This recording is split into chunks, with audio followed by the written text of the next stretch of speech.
And so to begin with her mullet, and Wiley is the best client you're ever going to get because she lets me do whatever I want. I have already clipper cutted the front side of this mullet on her left, and I'm going to show you and demo on the right. 3 big things I'm going to do for you today. I'm going to show you exactly how to do this nice clipper cut fade on the side. Then we're going to scissor cut the entire mullet, add a ton of texture, and really make sure this is full-on mullet. And the third thing is a surprise for everyone. So Wiley came in today and she said, Steve, do whatever you want to your hair. To me, the mullet it doesn't seem like a full mullet if there's not some red, white, and blue in there. So after our haircut today, pending our timing, we will be adding some red and blue vibes to make this a full-on American mullet. So again, thank you everyone so much for joining me today. I will be moving the camera around and I am by myself. I encourage everyone to ask any and all questions and I will get back to you live if I can, and if not, I will answer everything in the comments. So getting started right away, as you can see, I've combed everything back away from the section that I want to shave. And we're going to do what is called a skin taper. So I'm going to get nice and close here. When doing a skin taper, we want to create levels. We want to know where the most weight is going to be and then create our steps to come down to give the good fade. I tend to like to use my wireless clippers. It's a lot easier for me. So I'm going to come in, keep my comb to the top where I want it to be. And now we're really going to go full mullet. So I'm using a number 4 guard right here. I will be fading down to skin. So by using a 4 guard, I'm giving myself a little room for correction. And also I'd like to welcome anybody that's just joining us to our awesome Mullet Monday. Is right now I'm showing the taper on the right side of the mullet. So now that I've achieved just this nice weight line here, I'm going to go in with my 1 guard here. I use my Babyliss Pro cordless, more control. So the mullet is going to be coming at an angle at the round of the head. So I'm going to create this line with the round of the head. Excuse me while I step back.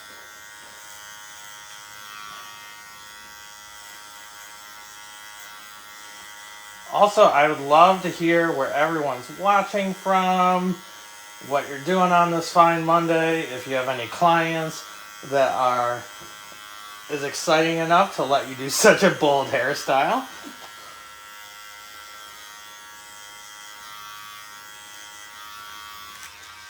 Awesome. Now I've achieved my line here with my 1.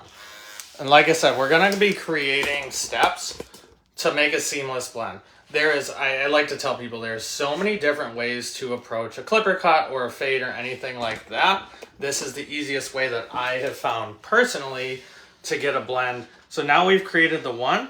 Now I want to go in with my 2. And by doing that, we're going to leave a little space out. This method allows for correction. So in case you go too high to start, you have a bigger guard and you have room to correct. So now I've just gone in with my 2.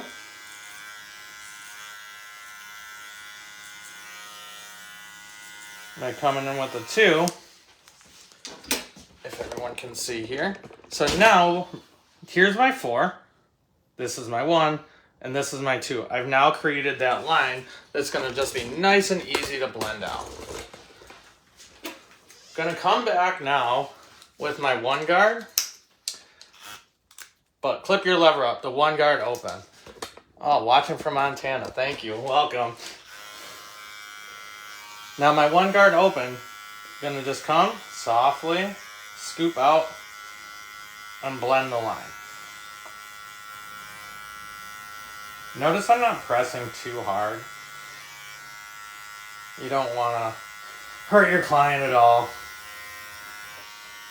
As you can see, that line blends out very quickly. But we do want this to get down to skin. So now we have our 2 into our 1, and the rest of this is 1. Gonna come down with my 0 here, no guard, and then create a new step.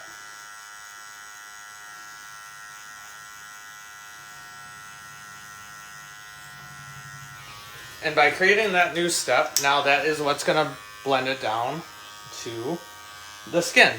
Michigan, awesome. I'm actually gonna be teaching classes in Michigan this year. So to kind of clean up any of the hairs that are still in there, come in,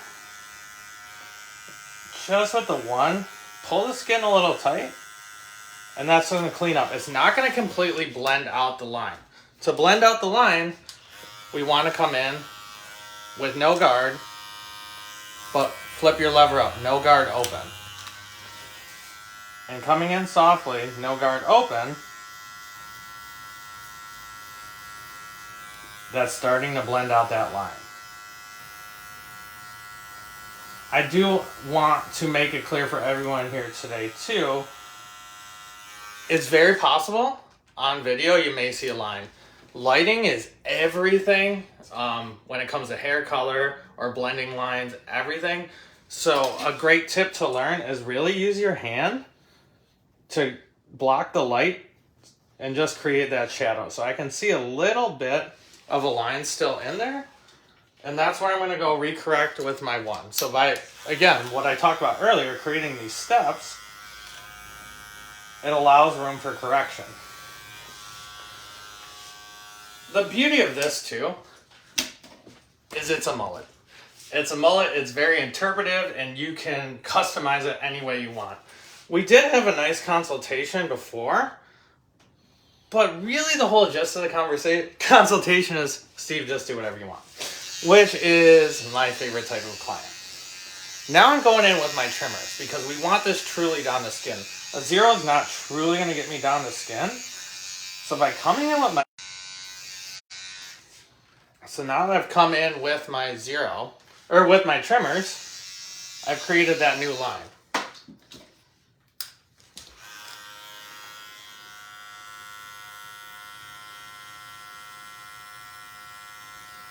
And now I'm going in with my 0 to touch that line up.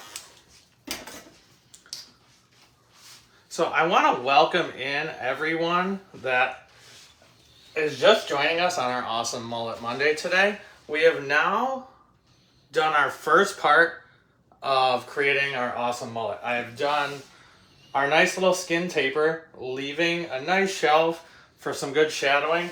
Now I want to clean this mullet up. But also, a mullet doesn't always need to be cleaned up. We did her mullet originally. She had hair, well past shoulder length, right? And now, she's kind of let me create my own masterpiece. I want to create my guide on top first. By coming through and creating my guide on top, it's going to kind of dictate how I'm going to do my cut for the rest of the haircut. Taking half off all the way up here, straight across the front. We want it short on top. We want a huge line of disconnection. That is one of the 4 phases of hair cutting, where we have blunt 0, then we have elevation, graduation, elevation, and disconnection. The mullet is clear as day, full disconnection. Now I'm taking a guide section right down the middle, and as I see my guide from the front, I'm going to over-direct my hands forward.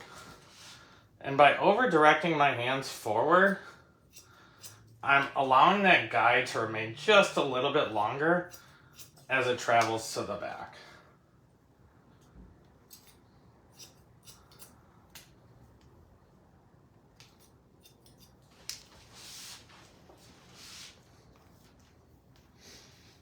So now that my guide has traveled, I've traveled my guide to the back, I'm now going to come through and take horizontal sections and just let everything meet the guide in the middle that I just created.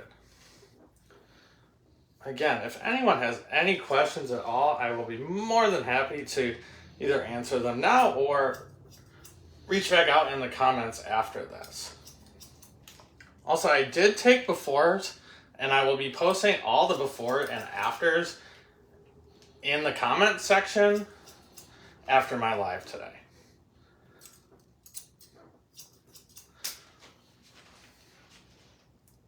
So making sure I take the horizontal sections, over directing everything all the way up.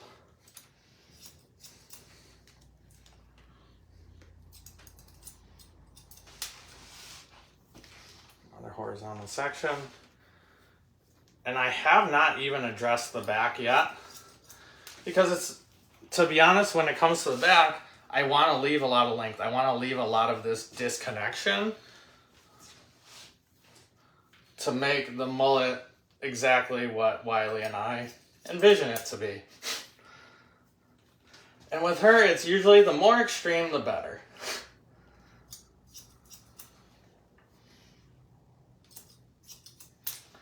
And notice too, I'm cutting just a blunt line across, making sure all the hair meets my guide. But I am going to go back through and point cut everything out. What point cutting is going to do is just going to give me all the texture and allow this to style and flow a lot better. But as you can see, we're already shorting the whole top section here, and we're creating a lot of texture and disconnection. And when I say disconnection, we have this really short piece on the top and this really long piece on the back. One of my favorite things. If anybody knew me years ago, I actually had a mullet myself. It was my extreme man bun mohawk mullet, and it was platinum blonde. So now that I have gotten the guide section on the top, I want to preserve length on the bottom, okay? So I want to over direct everything all the way up. So I'm usually just come right at the crown of the head and find where my guide is.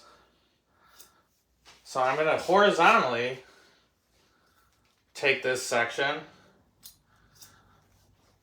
and continue to work it across so I can meet my guide all the way up through every section in the back. So now I'm going to take small pie sections. Sorry, don't want to get my elbow in the camera there. So I'm going to come from the other side. I'm going to meet the guide. And now what I'm going to do is come point cut through to create this texture. Bringing as much more as I can up. And then again, point cutting through to create the texture. But I want to over direct everything up to preserve that length on the bottom. I usually just give it a nice shake out to really see where the layers are falling. Now that I've done that pie section there, I'm going to take another small piece, bring it up, meet the guide, and then point cut the guide out.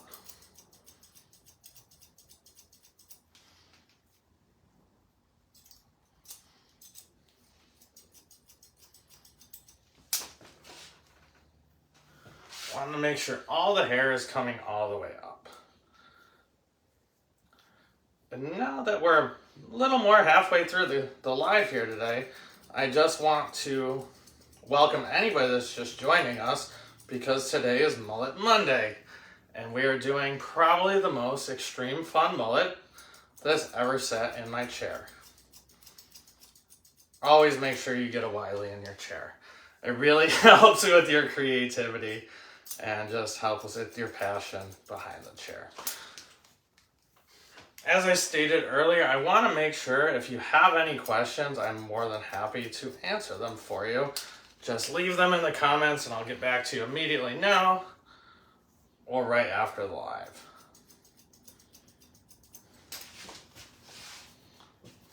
As I said earlier, just shaking that out. And as you can see, all that texture is coming back into it. And if you really are looking for a ton of texture when doing this haircut, make sure when you're done, blow dry it out and really go through the entire haircut again. Pull back, do your guide each time, and point cut through, or use your razor. Make it as textured as you and your guests are going to want the haircut. Now I'm still working through the back.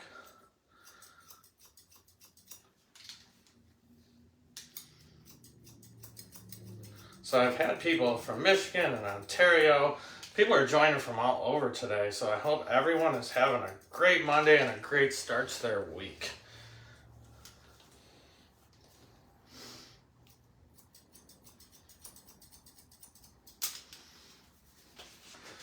So as I stated earlier too, I like to shake out.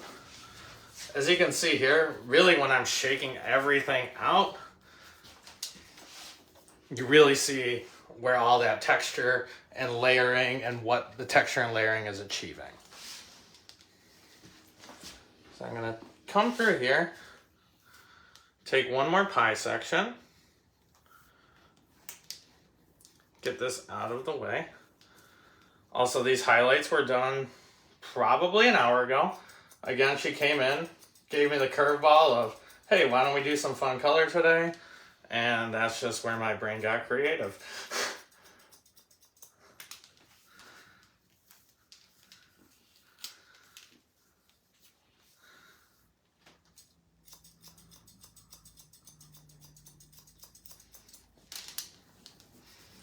So now I'm going to shake out again, really seeing what we've got. And if you look down here, if you look at the bottom, it seems really long. It seems very disconnected. It seems like, oh my God, I got to blend this piece out. Fight those urges. The more you blend this, the less of a mullet you have. We really want that short on top, shaved on the sides, waterfall in the back.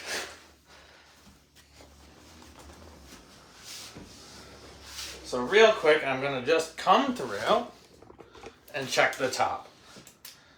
And again, checking the top, if you're seeing clean, even lines, you're really going to want to go through and start to point cut that out a bit.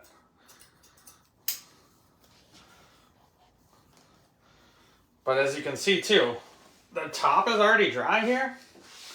And with the top being dry, I already see we have no product, no styling whatsoever, and we have just a perfect flow. And now I get to give you a little extra surprise today on our awesome Mullet Monday, and we get to add these pops of color. So like I said, we kind of went back and forth on what colors we were going to do. I was going to let the viewers kind of choose, but I want to apply the color while everyone's watching. So again, we chose red and blue. All I did when I applied my highlights, just did big chunky slices coming all the way back to the crown of the head, and then I just did diagonals on the back, so that's just going to break it up and give some texture. And I also just mentioned that the top is dry, and that is actually very important when applying vibes. Make sure you're always applying vibes to dry hair.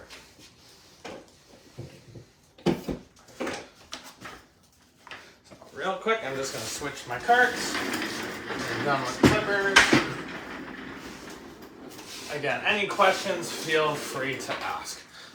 So now I will be working with my quality touch dispenser. If you don't have a quality touch dispenser, I very highly recommend using it.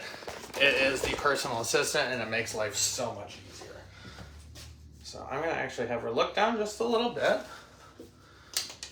And now, I just wanna go back through, find my slice sections, and start applying my vibes to those slice sections. And again, these vibe sections are going on the dry hair. Vibes is a water-based color, so if we apply it to damp hair, it's not going to get the longevity that we need out of a vibrant color. With my Quality Touch dispenser, I make sure to pull my foil to the length of the section I need. This is actually a little bit longer, if you can see. And now I'm just going to go straight over and apply my red vibes.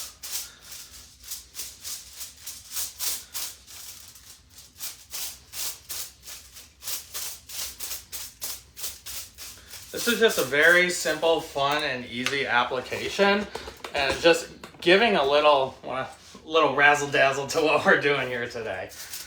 So with this, I have more control over the color if I'm to bricklay my foil rather than fold it. It's okay to fold your foils, but if I am to fold my foils, sometimes it will push up the color. Would you ever pre-tone before using vibes? Absolutely. It all depends on what color vibes you're trying to achieve. The lighter pastel vibes, yeah, I want to lift it as high of a level as I can, and I will pre-tone, usually at a 9 or a 10V or whatever it may be, but absolutely, I like the pre-tone. Thank you so much for that question. So again, now I want to go through. It is a little tedious to go back through and find your highlights, but once you do, it's very worth it.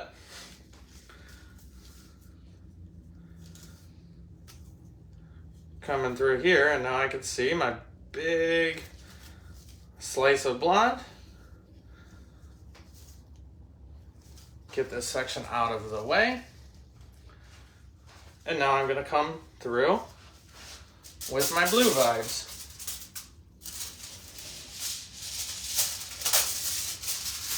If you've ever watched any of my lives before, I have quite a passion for vibes and any of the fashion shades. I'm lucky enough to have the clientele that loves all of these fashion shades, so I get to do them quite a bit in my salon. I actually have another question. Are you leaving a heavy weight line on the one side? Yes, I am. I will show you in the afters why I'm going to leave the heavy weight line, but I want to keep it there just so it's going to give the shadowing effect when we brush your hair back. That is a fantastic question. Thank you.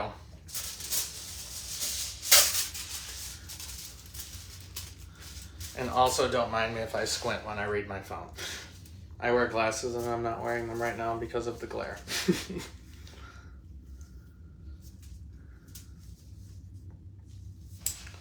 So again, with my chunky weaves, I'm just going through to find where they were.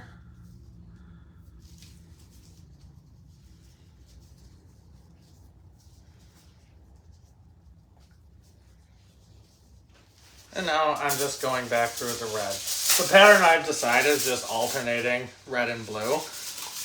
Again, that's not set in stone ever. You can use your creativity to create whatever type of pattern that you want. So I'm gonna just apply this red and just kind of recap everything that we did today. So hopefully, if you do have that wily client that I am lucky enough to have, and they walk in your door, hopefully you can help, or you can use some of these techniques to help achieve the hair they want. So I just want to real quick go over what we did today. So again, that question that was asked, we have the heavy weight line with the skin taper there, but when you come, again, when this is styled, the heavy weight line will be important to blending the top hairs. So what we did, we achieved the heavy weight line, then we did the mullet haircut and point cutted everything out. And then the third thing with the surprise today, we were lucky enough to get to do some blue and red vibes and really make this pop.